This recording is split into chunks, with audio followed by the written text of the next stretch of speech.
Бизнес инкубатор град Гоце Делчев, Център за подпомагане на предприемачеството, организира международна конференция по интелигентна специализация по проект План за регионална интелигентна специализация за насърчаване на конкурентоспособността, научните изследвания и иновациите Smart Specialization.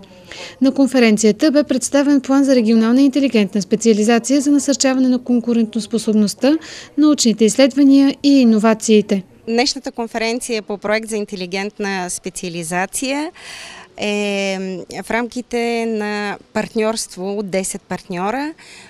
представители на регионални власти, на Министерство на регион Тракия и Македония от гръцка страна, търговско-промишлени палати, Драма, Солун и нашата палата в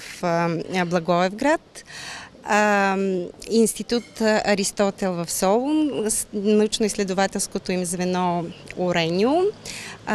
една гръцка община, от българска страна Сдружението на общините Марица, Бизнес инкубатора и Центъра за информация и консултации Сандански, като целта е да се намерят общите приоритети. Това, което е най-важно, къде ще се фокусираме, къде сме най-добри, по какъв начин използваме потенциала, използваме предимствата, да е максимално ефективно, да сме максимално конкурентоспособни, да привличаме максимално инвестиции и да има растеж в нашите региони във всички сфери. И представителите днес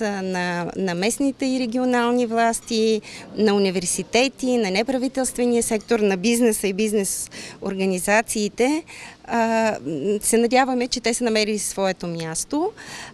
къде са най-добри и къде ще търсят финансиране, за да постигнат добри резултати. Едни от основните цели, споделени на конференцията по стартиращият проект за популяризиране на стратегии за регионална интелигентна специализация, за укрепване на междурегионалното сътрудничество и политика на сближаване 2014-2020 година. Концепцията регионална интелигентна специализация е нова за България и е изключително важна за прилагане на мерките, свързани с развитието и растежа на Европейския съюз за периода 2014-2020 година.